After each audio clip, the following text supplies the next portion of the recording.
Abre aí comigo Hebreus 12. Hebreus 12. Quem está bem hoje aí? Você está bem? Levanta a mão se está bem. Glória a Deus. Quem está feliz hoje? Dá um berro aí se está feliz. Glória a Deus. Quem está solteiro e procurando algo? Ô louco, mano, vocês são bem diretos. Tá bom. Hebreus 12, versículo 1 diz assim: portanto, também nós, uma vez que estamos rodeados por tão grande nuvem de testemunhas, livremo-nos de tudo o que nos atrapalha e do pecado que nos envolve, e corramos com perseverança a corrida que nos é proposta. Fala comigo, a minha vida é uma corrida.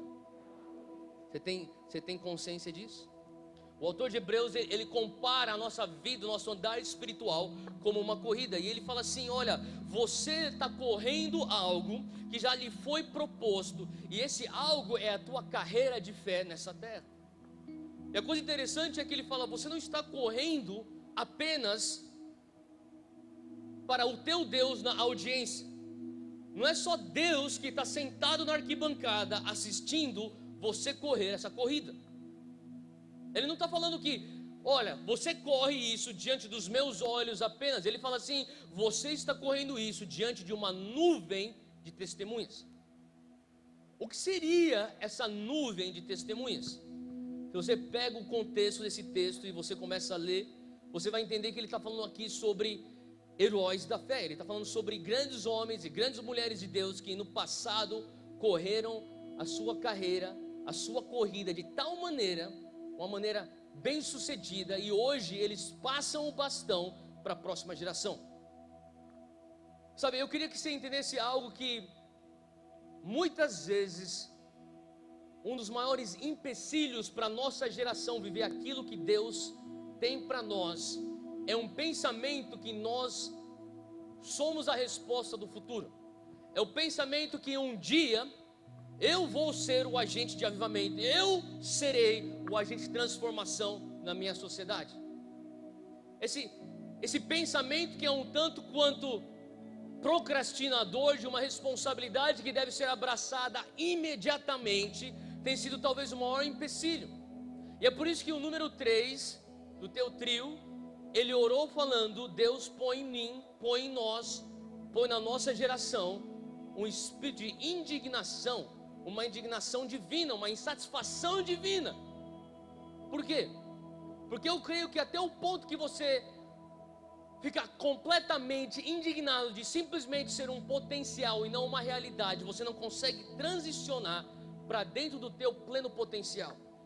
Faz sentido? Tem muita gente que fica muito confortável simplesmente com palavras proféticas, com promessas, com visões acerca do que acontecerá no futuro, e você encontrou dentro dessa cultura profética, dentro dessa cultura de promessas, uma zona de conforto, onde Deus está falando assim, cara, a não ser que você fique indignado, insatisfeito, eu não quero mais ser um potencial, eu quero ser uma realidade. Você não vai dar o passo.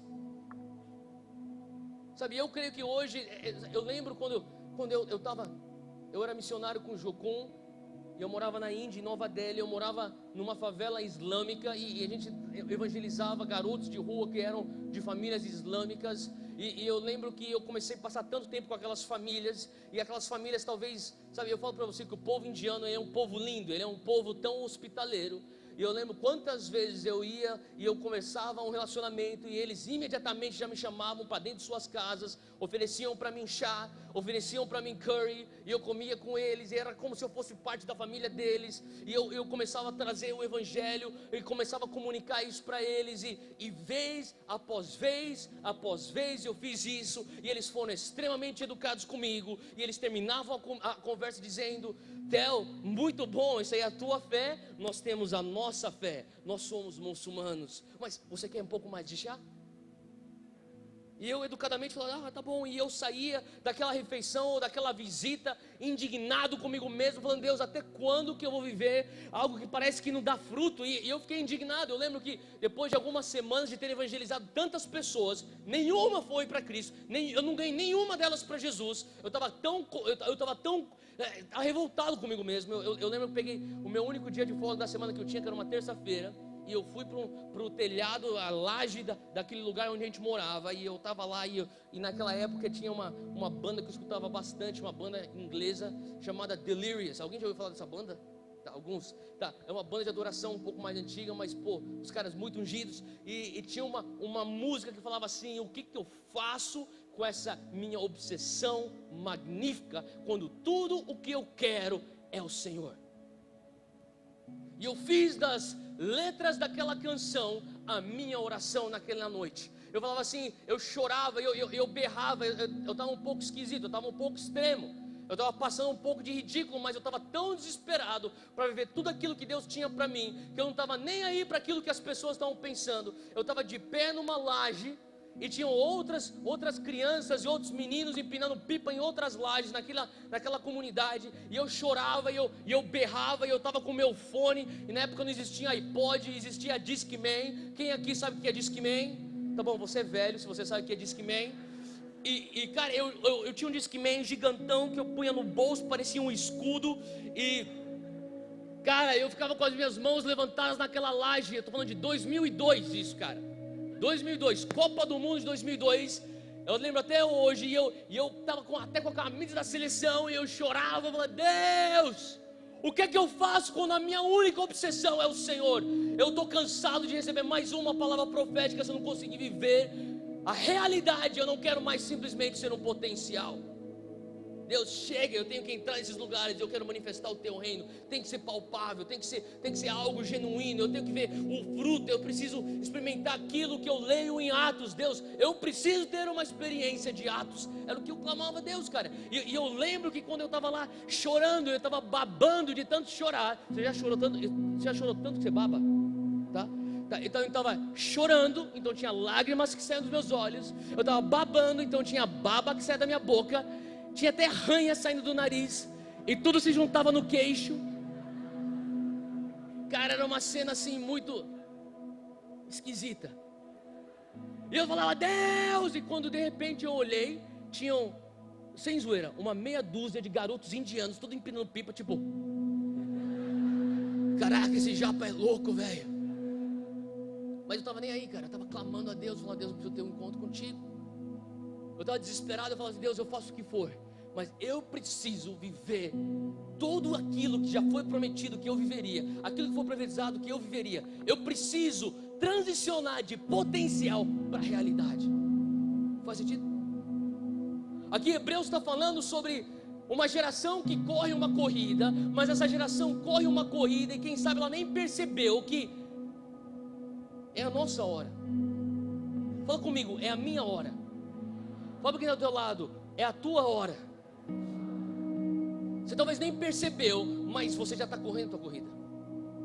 E deixa eu te falar uma coisa. Sabe, eu sei que aqui a gente vai falar sobre solteiros por enquanto, e eu vou chegar lá, mas eu quero só pintar um pano de fundo por enquanto. Deixa eu te falar uma coisa, no reino de Deus, ou você está avançando, ou você está retrocedendo. Se você pensa, se você tem a falácia na tua mente que eu vou chegar num patamar espiritual e lá eu aperto aquele botão do piloto automático e eu vou de boa, sabe aquela just cruising, tipo, cara, pego a estrada e eu vou aquela velocidade, eu não preciso ficar freando nem apertando o acelerador, eu só fico aqui no volante.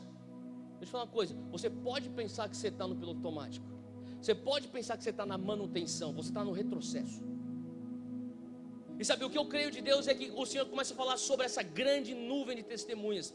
Sabe, para mim causa temor. E eu digo temor não no espírito negativo do medo, o espírito de medo. Não é isso que eu estou falando. Eu falo um temor, um zelo, uma reverência de saber que o que eu estou vivendo hoje não é algo que eu paguei o preço para ter. Justamente porque existe uma grande nuvem de testemunhas. Eu vou contar rapidamente um pouquinho da minha história. Sabe, eu falo para as pessoas que eu cresci rodeado de pastores, porque é verdade, eu sou filho de pastor, eu sou neto de pastor, sou sobrinho de pastor, primo de pastor, tudo lá em casa é pastor, até o cachorro que era um pastor alemão. E você pensa que eu estou fazendo uma piadinha sem graça, eu estou falando a verdade, porque minha tia até hoje tem caninho de pastor alemão. Cara, eu falo cara, a gente era todo rodeado de pastor. Agora, a realidade é que eu posso pensar, Deus, essa vida que eu estou vivendo hoje tem a ver só comigo. Errado. Você está correndo diante de uma nuvem de testemunhas. O que essa nuvem de testemunhas está fazendo lá? Eles não têm mais nada o que fazer na vida, então eles estão simplesmente assistindo correr a tua corrida aqui na terra? Não, essa nuvem de testemunhas, hoje minha mãe ainda é viva, mas um dia quando ela for para a glória, ela vai ser parte dessa grande nuvem de testemunhas. Ela vai assistir eu correndo, ela vai ver coisas que ela depositou dentro de mim, aquilo que ela construiu como teto dela, que hoje é o meu chão. E ela fala assim: filho, valoriza aquilo que você tem, não corra levianamente a tua corrida que foi proposta a ti, corra com zelo, com foco, porque isso que você está correndo, isso que você está carregando, que é um bastão, representa o meu sacrifício. Eu falo para você que na nuvem de testemunha existe lá o meu avô. O meu avô, que em 1940 veio ao Brasil em plena guerra mundial, Segunda Guerra Mundial. Ele veio e chegou lá no Amazonas para ser missionário para índios. E quando ele chegou lá no Amazonas, ele teve malária. Eles falaram: você não vai sobreviver, você vai morrer. O único lugar no Brasil que vai te dar esse tratamento é São Paulo. Você tem que descer para São Paulo, senão você vai morrer. Eles puseram o meu avô então para o trajeto para São Paulo para receber tratamento. Lá ele foi tratado, foi curado, e logo depois ele se tornou, se juntou. Depois que os missionários americanos da Metodista Livre vieram e falaram assim: nós precisamos alcançar a comunidade japonesa no estado de São Paulo e no estado do Paraná. Você pode ser o nosso implantador de igrejas? Meu avô falou: disse sim. Ele está na nuvem de testemunha falando: ei, neto, eu paguei um preço para você viver hoje o que você está vivendo. Não corra levianamente, não carregue esse bastão de uma maneira leviana. Faz sentido? Meu avô, aos 17 anos de idade, ele perdeu sua mãe. E a sua mãe, que era uma senhora que era completamente fora da estatística no Japão, uma senhora católica. Ele estava andando um dia pelo centro de Tóquio, chorando, e de repente ele viu uma visão aberta. Era um anjo com o rosto da sua mãe. Estava flutuando, assim como vocês estão me vendo e eu estou te vendo. Ele viu essa visão, era um anjo, flutuava no ar. Ele começou a sair correndo atrás daquele anjo, e ele berrava: Okasan, que é mãe em japonês. Ele correu atrás daquele anjo, e esse anjo ele se movia, ele entrou para dentro de uns becos, ele fez à esquerda, daí ele virou à direita na esquina, e de repente ele correu atrás daquele anjo por uns 15 minutos. Ele desapareceu quando ele fez uma curva, ele se deu conta, ele estava em praça pública. E naquela praça pública ele escutou um homem branco falando em cima de um caixote. Esse homem branco, ele tinha 3 outros homens com violões em suas mãos. Eles estavam cantando uma música, e de repente esse homem branco, ele pisa no caixote, ele começa a falar, e ele começa a ter um outro japonês que traduzia. E pela primeira vez o meu avô escutou o evangelho de Jesus Cristo. Quem era aquele homem branco? Ele era um discípulo de Barclay Buxton, um missionário inglês. E eu falo uma coisa: hoje, enquanto eu prego, Barclay Buxton está naquela nuvem de testemunha, olhando e falando: valeu a pena eu ter ido naquela praça pública e ter pregado o evangelho, porque o neto do reverendo Hayashi hoje está pregando o evangelho. E talvez ele está falando para mim assim: Theo, não corra essa corrida de maneira leviana. Faz sentido o que eu estou falando? E o pastor de Barclay Buxton foi o líder de uma convenção de missiologia lá em Londres, chamado Keswick Convention, em 1904. Enquanto estava acontecendo o avivamento da Rua Azusa, lá na Califórnia, estava acontecendo um mover de missões na Europa. E esse homem, ele começou isso. Eu te garanto que ele também está lá na nuvem de testemunhas. E ele que é fruto do ministério de um homem chamado George Whitefield, que alguns de vocês conhecem, que é um dos pais do movimento metodista. Agora, por que eu estou contando um pouco dessa história? Porque a fé que você carrega hoje é muito além daquilo que você enxerga como você. Você não vive essa fé por você. Você vive essa fé carregando o bastão e honrando as gerações que passaram por você em décadas e até séculos passados. E eles estão nessa nuvem de testemunho e falam assim: como é que você vai correr essa corrida? Faz sentido? Eu queria hoje que você começasse a ter um pouco de visão da eternidade. Porque por mais que você esteja aqui hoje solteiro, talvez eu venha ofender alguns de vocês, mas tem pessoas aqui que nunca vão casar.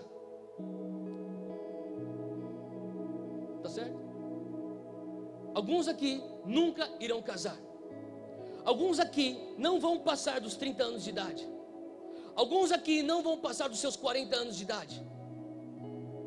Alguns não vão passar dos seus 50 anos de idade. Eu estou vindo de São Paulo com meu coração pesado, porque eu tenho um dos meus companheiros e fundadores, daqueles que começaram o Dunamis comigo, e uma das suas esposas, é a sua esposa, um desses fundadores. Ele tem uma esposa que há 2 dias atrás foi diagnosticada com câncer. Hoje ele está no hospital e eu estava conversando com ele antes de vir nessa reunião, junto com sua esposa. Segunda-feira eles vão fazer quimioterapia. E para mim tudo isso põe muita coisa em perspectiva. Deixa eu falar uma coisa: a igreja evangélica tem idolatrado o casamento. Eu sei que não foi isso que você veio escutar. A realidade é que antes de nós falarmos, Deus é a favor de casamento, não me entenda mal, eu sou casado. Eu sou muito feliz no meu casamento. Eu sou casado com a Júnia, minha esposa, de 4 anos. Eu tenho um filho de 5 meses. Mas sabe, antes de eu me preocupar com a futura esposa do meu filho, Zac, eu estou me preocupando se Zac tem dentro dele um coração disposto a morrer pelo Evangelho, como o pai dele está disposto, como a avó dele foi disposta, como o bisavô dele foi disposto, como os missionários ingleses que trouxeram o Evangelho para a minha família estavam dispostos. Mais importante do que ele casar é ele ter o senso do que é eterno. Você não vai estar casado quando você chegar no céu. Você não vai ter namorada quando você chegar no céu. Não existe corte quando você chegar no céu. Você não vai escolher esperar lá no céu. Você só vai adorar Deus. Se tem uma coisa que eu quero falar hoje para você: tenha uma perspectiva de eternidade. Existe uma corrida. Sabe qual que é o nosso problema como geração? Nosso problema como geração é que nós temos os nossos valores baseados nas nossas experiências. Se tem uma coisa que você tem que entender hoje, esqueça tudo que eu falei, escute o que eu vou falar agora. Todos nós temos experiências. Você tem experiências, a pessoa do teu lado tem experiências, eu tenho minhas experiências, ele tem suas experiências. Todos nós temos experiências quando nós vivemos essa vida aqui na terra. As tuas experiências formam a tua crença. Você começa a acreditar e enxergar o mundo de acordo com as tuas experiências. Se você tem uma experiência na bondade de Deus, você fala assim: Deus, eu acredito que o Senhor é Deus bom. Se acontece uma catástrofe, um desastre natural, e você não tem as lentes do reino, uma lente que mostra para você que aquela experiência, mesmo sendo horrível, ela indica ainda que Deus é bom, você pode pensar: Deus não é bom. Você tem experiência, eu tenho experiência. As nossas experiências formam o nosso sistema de crença. Agora, o teu sistema de crença, ele vai determinar as tuas escolhas. Você escolhe viver da maneira que você está vivendo hoje, baseado naquilo que você acredita. Você acredita baseado nas tuas experiências. Agora, uma vez que você escolhe como você tem que viver, você vai ter o resultado daquilo que você escolheu. E os resultados daquilo que você escolheu vão reforçar ou destruir uma cultura que você vai inconscientemente viver dentro dela. Faz sentido? Então, tua experiência, ela te leva à tua crença. A tua crença determina as tuas escolhas. As tuas escolhas determinam os teus resultados. Os teus resultados reforçam ou destroem uma cultura. Deixa eu falar uma coisa para você. Hoje eu sinto que Deus, sabe, Ele quer aumentar a tua ótica do que é a tua experiência nessa terra. É mais do que casar. É mais do que namorar. É mais do que simplesmente fazer um voto de celibato. Eu queria que você olhasse tudo ao teu redor e que tivesse uma experiência de eternidade. O que você vive aqui é passageiro. Que amanhã você pode ser vítima de uma bala perdida. Que amanhã você pode ser vítima de um acidente de carro. Que amanhã você pode encontrar o amor da tua vida, quem sabe. A mulher que você vai casar e viver até você morrer junto com ela e ter filhos e netos e bisnetos. Mas independente de qual for a tua experiência, essa experiência, ela não é nada em comparação à eternidade. Essa experiência é passageira. E sim, Deus quer que você venha ter uma família saudável. E sim, Deus quer ser rei, e Cristo quer ser o centro da tua família. E se você estiver namorando, procurando uma namorada, isso, eu não quero que você se sinta culpado, porque, cara, eu não estaria falando hoje como um homem casado e um pai se eu não tivesse almejado um dia ter uma namorada, depois tivesse tido a coragem de dar o passo de pedi-la em casamento, e depois mais coragem ainda de andar até e chegar até o altar com ela. Eu não estou, entenda pessoal, eu não sou contra casamento, tudo bem? Eu não sou contra namoro. Faz sentido o que eu estou falando, gente? Eu sou só a favor de nós conseguirmos enxergar tudo num contexto, ou melhor, nas proporções devidas. E tantas vezes nós perdemos os nossos olhos das coisas que realmente importam. E não quer dizer que casamento não importa, mas o casamento não é mais importante do que você entregar a tua vida para Jesus. Não é. Antes de eu ver meu filho feliz e casado com a esposa dele, eu nem sei se um dia ele vai casar, eu quero ver o meu filho tendo um encontro com Jesus. Faz sentido? E cara, quando eu começo a entender que, sabe, a nossa vida é uma corrida, e tem pessoas que estão olhando lá para trás, eu fico pensando o que na nuvem de testemunho eles estão falando para a gente. Cara, a tua vida é muito mais do que o Facebook. A tua vida é muito mais do que o teu perfil de Instagram. A tua vida é muito mais de você entrar na faculdade que você tanto sonha entrar. A tua vida é muito mais do que você ter o carro que você sonha ter. A tua vida é muito mais do que aquele mochilão na Europa que você sonha um dia fazer. A tua vida é muito mais do que esse namoro, romance que você sonha em ter. A tua vida é muito mais do que uma família que, glória a Deus, serve ao Senhor Jesus. Ela é mais do que isso. Você consegue enxergar isso? Que tua vida é muito mais do que teu ministério, que é tão bem sucedido, e você fala para multidões em estádios ao redor do mundo. Uau, glória a Deus. A gente vai estar no mesmo céu. Cara, hoje eu estou pedindo para você pôr em perspectiva a tua vida, a tua corrida. E se você pudesse escutar hoje a nuvem de testemunhas, eles estão falando a mesma coisa. Eles estão falando, cara, é mais do que isso. Cara, eu sou a favor de família, mas eu sou a favor de coisas em suas divinas perspectivas. Sabe, eu estava assistindo o jornal há uns meses atrás, e por 2 dias depois daqueles ataques terroristas em Bruxelas, na Bélgica. Vocês lembram desse ataque? Estava assistindo CNN. E o repórter da CNN começou a falar sobre os terroristas. E ela começou a falar os nomes dos terroristas. E o repórter começou a falar, a repórter começou a falar sobre a idade dos terroristas. Cara, tinha um terrorista de 19 anos, se eu não me engano. Outros 2 tinham 23 ou 26, ou eles estavam nos seus 20 e poucos anos. E eu falei, Deus, o que está acontecendo aqui? O que está acontecendo na cabeça desses jovens, cara? Agora, eu queria que você entendesse uma coisa que está acontecendo. Eu não sei se você parou para pensar, mas eu lembro que eu estava assistindo a televisão aquele dia, olhando o jornal, assistindo a telenotícia, e de repente o Espírito Santo falou comigo, Theo, preste atenção no passaporte deles. Falei, o quê? Sabe quando o Espírito Santo fala coisa para você, você pensa que é coisa da tua cabeça? Eu falei, o quê? E é como o Espírito Santo falou isso para mim. Preste atenção na cidadania e no passaporte deles. Uns eram os franceses, outros eram belgas.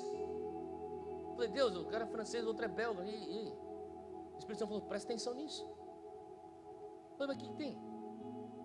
Eu queria que você entendesse um pouco desse raciocínio. Eu queria que você talvez olhasse para a vida daqueles jovens e a ótica que eles tinham em relação à missão que eles estão para cumprir. Eles estão prestes a cumprir uma missão de terrorismo, onde eles vão matar pessoas e eles vão se matar. Agora, eu queria que você entendesse também os pais deles, talvez os seus avós, talvez vindo lá do Oriente Médio. Eu sei que um deles era do Iêmen, que é um dos países mais pobres no Oriente Médio. Eu não me recordo qual que era a origem dos outros 2, mas eles eram cidadãos europeus, mas os seus pais vinham do Oriente Médio. E eu fico pensando talvez como que foi o diálogo na casa dos pais daqueles jovens. Um dia lá atrás, talvez na década de 70, talvez na década de 80, quando eles estão pensando, os nossos filhos não vão ter oportunidades aqui, é melhor nós imigrarmos para algum outro país de primeiro mundo, para que eles venham ter acesso à educação, à saúde, a uma profissão, para que eles venham ter oportunidades que nós não tivemos. E talvez eles então juntaram um pouco de dinheiro que eles tinham, fizeram uma viagem, eles entraram num outro país no qual eles eram estrangeiros, aonde eles sofreram discriminação, mas eles aguentaram porque eles estão pensando na futura geração. Eu creio que existiram diversos missionários que passaram por situações adversas porque eles estavam pensando na futura geração. Eu sei com certeza que meus avós pensaram na futura geração. Minha mãe pensou na futura geração. E como qualquer bom pai, como qualquer boa mãe, eles estavam pensando nos seus filhos. Eles falaram, cara, se nós chegarmos na Bélgica, se nós formos para a França, se nós formos para a Inglaterra, lá eles vão ter mais oportunidades do que aqui no Oriente Médio. Então eles vão, eles sofrem preconceito, eles perseveram, eles não estão nem aí, eles ralam, eles dão duro, eles trabalham, eles ajuntam dinheiro, e eles têm filhos naquele lugar, e talvez a maior vitória deles é que o meu filho é cidadão europeu. E talvez ele fale assim, tudo bem, eu sou um faxineiro hoje, ou talvez eu faço um trabalho manual que a sociedade não valoriza, mas eu não estou nem aí, eu estou feliz porque eu ajunto meu dinheirinho, eu estou comprando coisas lá para casa, eu estou investindo na educação dos meus filhos, e um dia o meu filho vai ter a oportunidade de ser um médico francês, um dia meu filho vai ter a oportunidade de ser um engenheiro belga, um dia meu filho vai ser um advogado aqui na Inglaterra. E talvez eles sonhavam com isso. E talvez esses jovens, eles cresceram com os pais valorizando essas coisas, falando, filho, eu paguei um preço para você ter a oportunidade que você tem hoje. Eu não consigo não pensar naquilo que está escrito lá em Eclesiastes 3:11, você não precisa abrir, só escuta. Ele fala assim que ele fez tudo apropriado ao seu tempo, e também pôs no coração do homem o anseio pela eternidade.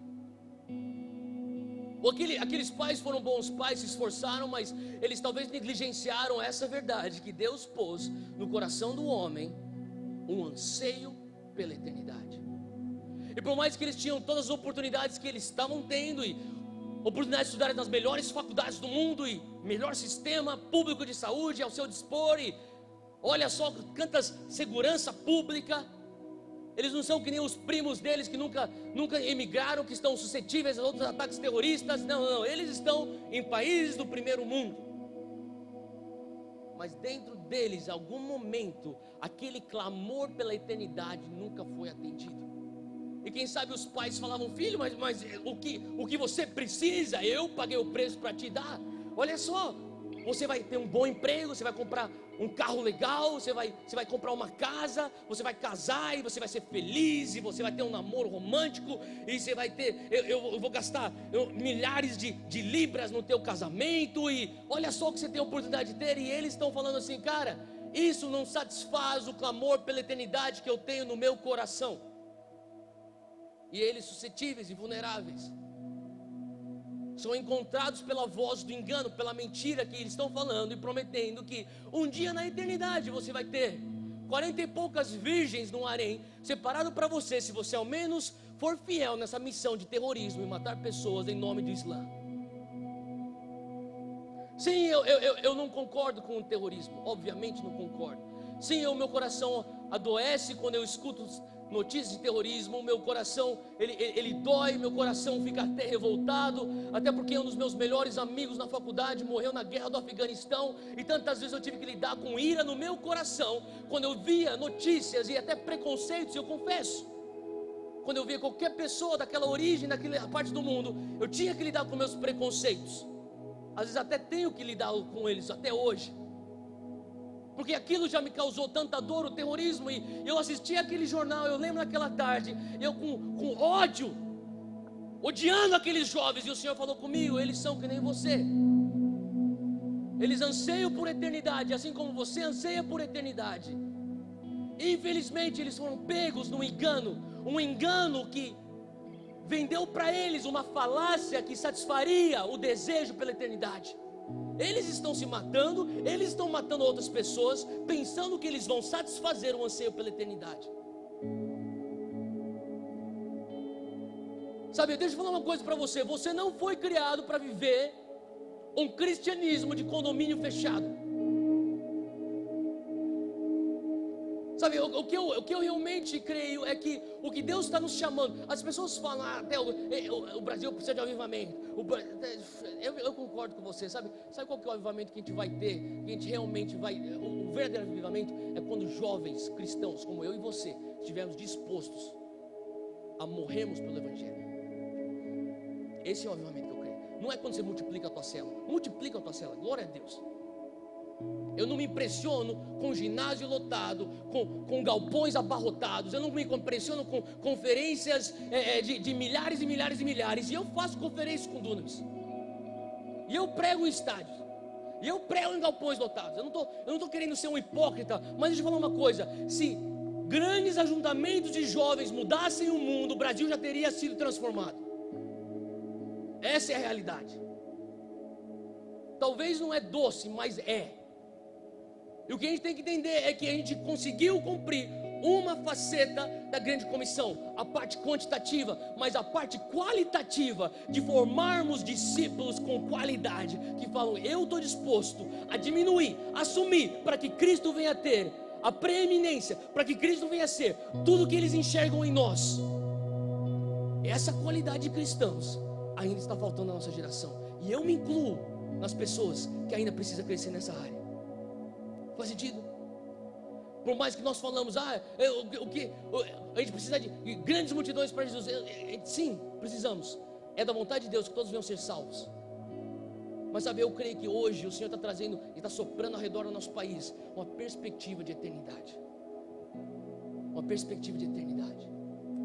Olha só o que Hebreus 12, versículo 2, ele continua dizendo. Ele fala assim: tendo os olhos fitos em Jesus.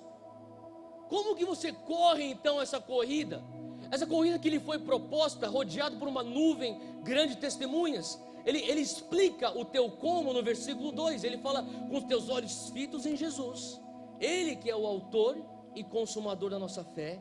Ele que pela alegria que lhe fora proposta, suportou a cruz, desprezando a vergonha, e assentou-se à direita do trono de Deus. Olha só o que ele fala. Jesus, ele suportou a cruz, ele desprezou a vergonha, porque ele encontrou uma alegria que estava lá adiante. Sabe, hoje a minha oração é que, em meio a toda essa perspectiva de eternidade, que nós viemos encontrar uma alegria. Sabia, deixa eu falar uma coisa. Se você quer correr bem essa tua corrida, você vai conseguir correr bem e terminar bem tua corrida, parcialmente através de zelo, mas você precisa de uma alegria. Jesus precisou de uma alegria para ele conseguir chegar até a cruz. Você não vai conseguir cumprir essa corrida, terminar bem tua carreira só no teu zelo. Se você conseguir, você cai no legalismo. Você precisa ter uma alegria. Agora, qual era a alegria de Jesus? Ele estava antecipando uma glória que ele receberia. Então obviamente você tem que ter um senso de recompensa. É justamente esse senso, esse falso senso de recompensa, que fez com que aqueles jovens terroristas fossem para se matar e matarem outras pessoas. Eles pensavam, eu tenho uma recompensa.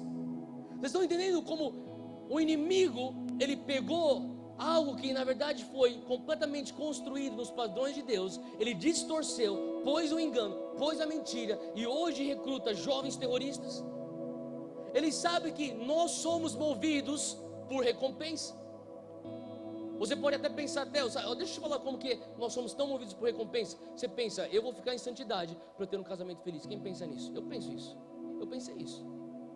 E acho que foi a melhor coisa que pude fazer. Mas nós somos movidos por recompensa, e isso é bom porque Deus nos fez assim. Por quê? Porque Ele é o galardoador daqueles que o buscam. Ele não teria um anseio por recompensa se Ele não pudesse saciar isso. Isso não seria algo de um bom Deus. Ele então põe em Jesus eu quero uma recompensa. Essa é a alegria dele.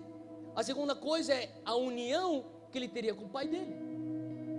Sabe, hoje, se eu puder resumir o que eu estou falando é: Deus quer que você seja feliz.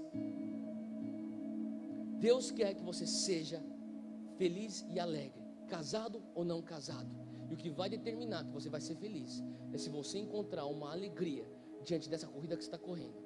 E a tua alegria tem que ser a união eterna com Ele. A tua alegria tem que ser uma glória eterna, além do que algo que é passageiro aqui. Hoje o meu desafio é que você enxergue algo muito além do que isso que nós estamos enxergando hoje na nossa vida. Hoje eu quero que você erga os seus olhos para enxergar muito mais alto. Faz sentido o que eu estou falando, gente? Olha só, eu quero terminar com um texto aqui. Ele diz assim, no versículo 2 ele diz assim: Ele suportou a cruz, Ele desprezou a vergonha, e Ele assentou-se ao trono de Deus. Sabe, Charles Spurgeon, um grande pregador britânico, talvez um dos maiores dessa era moderna, ele dizia que nós não cremos realmente na ressurreição, que nós cremos teologicamente na doutrina da ressurreição, mas no coração nós não cremos na ressurreição. E algumas pessoas eles se batiam, Charles Spurgeon, eles falavam assim: Charles Spurgeon, você está sendo radical demais, todos os cristãos creem na ressurreição de Cristo. Eu falei: não creem. Eles podem crer na doutrina da ressurreição, mas eles não creem aqui dentro na ressurreição. E eles perguntaram a Deus: então como que você sabe que eles não creem na ressurreição? Ele falou duas coisas. E olha só o que Charles Spurgeon respondia aos seus críticos: se cristãos realmente crescem na ressurreição, nós viveríamos diferentemente. Nós não nos apegaríamos tanto ao que é passageiro, e nós nos entregaríamos com tudo para as coisas que são eternas. Sabe qual que é a maior prova que você crê na ressurreição de Cristo? Que você crê na eternidade, que você crê que existe vida depois disso, é que você não se apega tanto às coisas passageiras. É que quando você enxerga algo que é eterno, você se joga com tudo para dentro daquilo.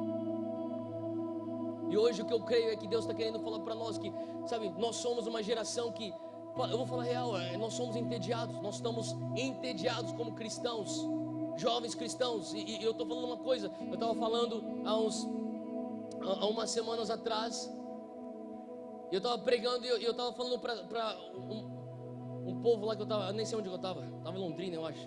Não, Vitória. E eu falei assim, no Dunamis Week, semana retrasada, eu falei, sabe, nós estamos entrando numa época onde entretenimento gospel não vai ser suficiente para satisfazer o anseio do jovem cristão.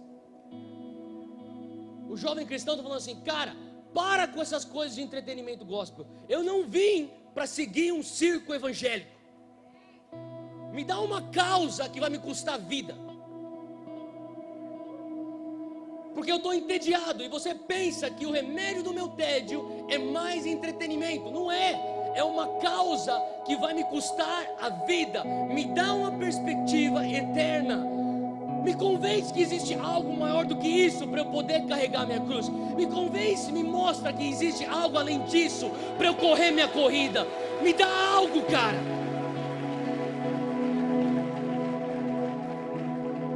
Eu falo para você que nós estamos entrando nessa era onde nós estamos vendo jovens. Sabe qual que é o remédio para jovens cristãos que estão entediados? Eu falo para você que o remédio para jovens cristãos entediados é um cristianismo perigoso. Chega de cristianismo de condomínio fechado. Você vem com teus amigos, gospel. Com a tua Bíblia, gospel. Com a tua calça jeans, gospel. No carro, gospel. Escutando uma rádio, gospel. E você chega para uma igreja, gospel. Só com uma bolha evangélica num gueto, gospel. Gospel. Isso não é atraente, cara. Isso não forma discípulos de Cristo. Isso não forma pessoas que vão carregar a cruz, que vão correr diante de uma nuvem de testemunha. Cara, você quer correr tua corrida diante de uma nuvem de testemunha, de heróis da fé que doaram suas vidas, que foram mártires. Você quer viver com esse teu cristianismo evangélico? Você tem coragem de correr uma corrida diante de uma arquibancada repleta de heróis da fé? Cara, hoje é momento de nós falarmos: Deus, a gente quer uma perspectiva eterna. nos dá algo além do que simplesmente um anseio por um namoro gospel. Cara, deixa eu falar uma coisa, eu creio em santidade. Eu namorei uma menina que crê em santidade. Nós casamos em santidade. Eu pastorei os jovens hoje e eu falo deles, eu falo na lata sobre santidade. Eu não tenho minhas palavras com as pessoas que eu discipulo, não. A gente fala na lata. A gente tem uma cultura de confronto em amor. Eu acredito tudo nisso, mas eu sei de uma coisa. Eu sei que mais importante que o meu casamento com a minha esposa é o meu relacionamento com Jesus. E eu sei que se eu não estivesse satisfeito com Jesus, quando eu era solteiro, eu não ia conseguir fazê-la feliz e eu nem ia ser feliz com ela, só porque nós estamos casados.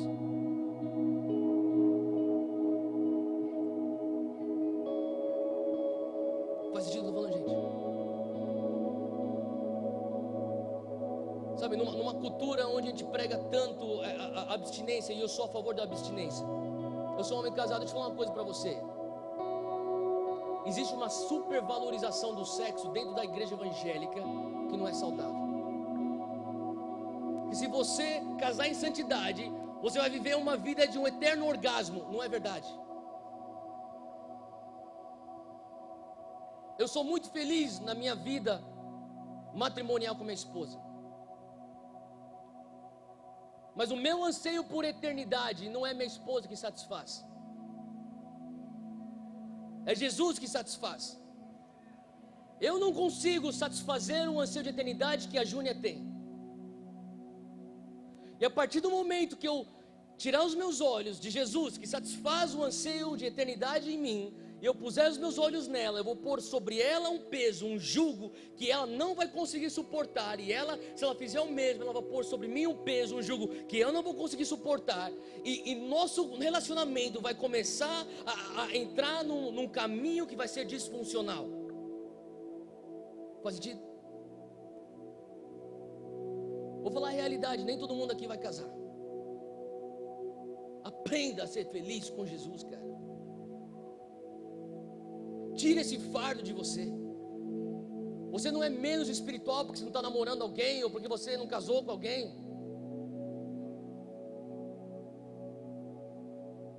Quebra esse mito da tua cabeça que existe só uma pessoa para uma pessoa, meu Deus do céu. Meu irmão, se existir só uma pessoa para uma pessoa, aquele cara vacilou, cabozou o barraco para geral, velho. Para pensar. Daí aqui não casa mais, daí não casa mais, daí acabou, zoou. Faz sentido? Cara, seja mais leve. Tira esse fardo das tuas costas. Vai amar Jesus. Se você não consegue ser feliz solteiro, você não vai ser feliz casado.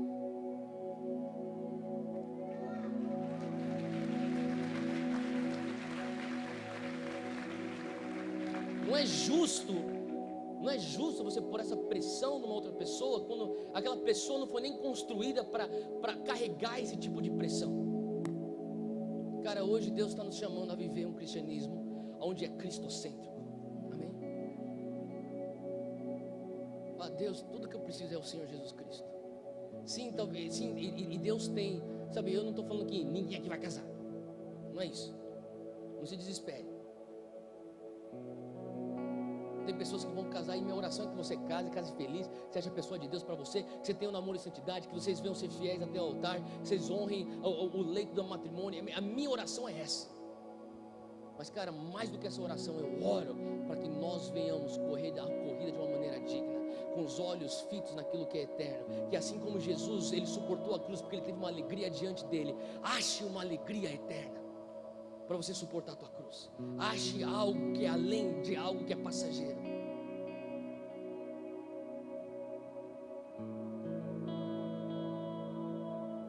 Deixa eu te falar outra coisa.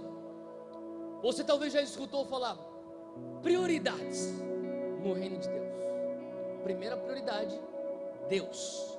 Segundo, família. Terceiro, a minha carreira profissional ou o meu ministério. Faz o seguinte, faz essa tua lista, amassa ela e joga fora no lixo. Tenha uma só prioridade: Deus, Jesus. Só isso que importa. Jesus. De Jesus você trabalha. Do teu relacionamento de Jesus você tem um namoro. Do teu relacionamento de Jesus você cria teus filhos. Do teu relacionamento de Jesus você exerce o teu ministério. Só Jesus. Faz sentido, gente? Eu sei que parece que é muito simples o que eu estou falando, mas talvez é a coisa que a gente mais precisa na nossa geração. Sabe por quê? Às vezes eu gostaria que alguém tivesse falado isso para mim quando eu tinha 17 anos, com 18 anos. Onde eu pensava, Deus, eu vou segurar, eu estou querendo subir pelas paredes, mas eu não vou transar com essa menina. Eu tenho que ser fiel, porque eu tenho que entrar lá em casa virgem. Deixa eu te falar uma coisa para você, glória a Deus, que muitas pessoas conseguem fazer isso. E eu não vou ficar falando aqui se eu fiz ou não fiz. Porque eu não quero trazer peso sobre ninguém, e também não quero dar margem para você pensar o que for que você quiser pensar. Mas deixa eu falar uma coisa, eu te garanto que a melhor coisa até hoje na minha vida foi Jesus. Está faltando isso. Faz sentido, gente? Eu já perdi minhas anotações mesmo, então eu vou falar aqui, dá na minha telha agora. O Espírito Santo está... Cara, a minha oração é essa. Sabe, a gente quer avivamento? Bota Jesus no meio de tudo. É isso, não precisa complicar. Aquilo na verdade era para ser simples e muito poderoso. Fica de pé, eu quero orar com você.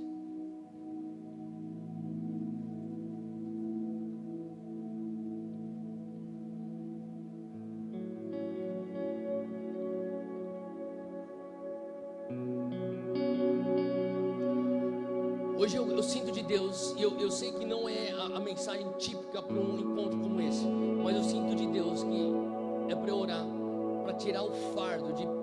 É um peso, sabe? Uma coisa é um desejo, uma coisa é uma vontade, mas muitas vezes o inimigo, ele te empurra a tal ponto que a tua vontade se torna um fardo. E hoje eu quero fazer um apelo que eu nunca fiz na minha vida, mas eu vou fazer porque eu sinto muito o Espírito Santo de fazer isso. Se hoje você carrega um fardo no teu coração, é uma coisa que não é prazerosa mais, já se tornou um incômodo. Eu preciso casar. Esse fardo não é de Deus. Se você está cansado desse fardo, dessa opressão, que eu preciso casar, e Deus, me dá alguém, eu preciso casar. Deixa eu falar, hoje o Senhor quer te libertar disso. Hoje Jesus quer pôr sobre você o fardo dele, o jugo dele, que é leve e suave.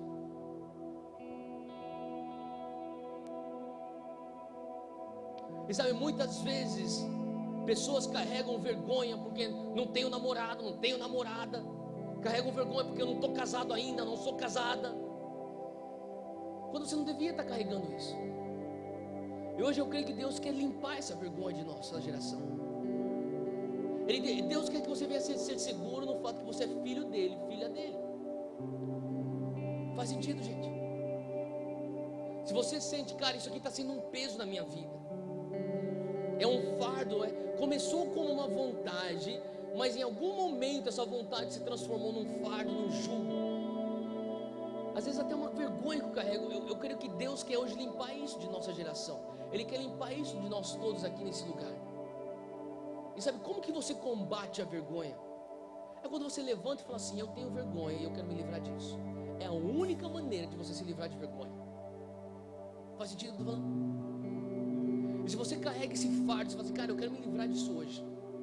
Eu quero pedir para você sair da onde você está, e você vem aqui na frente, eu vou orar com você. Você vai sair daqui leve. Você vai sair daqui sem um fardo algum. Você não é um relacionamento. O teu valor não está no teu estado civil. O teu valor não está no teu status de Facebook. O teu valor está no teu relacionamento com aquele que deu a vida por você. Esse é o teu valor. Hoje Deus quer trazer libertação. Hoje Deus quer trazer uma remoção de fardos. Hoje Deus quer vir com o fardo dele que é leve e que é suave. Se você sente isso, eu falo para você, não tenha vergonha. É justamente quando você tem vergonha que você continua preso na vergonha. Você fala assim, cara, eu tenho essa vergonha, que eu ainda não tenho uma namorada, não tenho um namorado. Cara, hoje Deus quer te libertar disso. Ele quer que você saia daqui andando seguro, cara. Ele quer que você tenha um sorriso no rosto, olhe para cima, peito estufado, seguro. Você é filho de Deus, é isso que importa. Você é filha de Deus, você é amado com amor incondicional. e é isso que importa. Você não é menos do que a pessoa que tem um namorado, você não é menos do que a pessoa que é casada. Não, não, não, não, não. O que te define é aquilo que você é em Jesus. É aquilo que você é em Jesus. E talvez você está aqui na frente e você fala assim: cara, eu sou culpado, eu tenho idolatrado relacionamento. E hoje Deus está falando assim: tira namoro evangélico do altar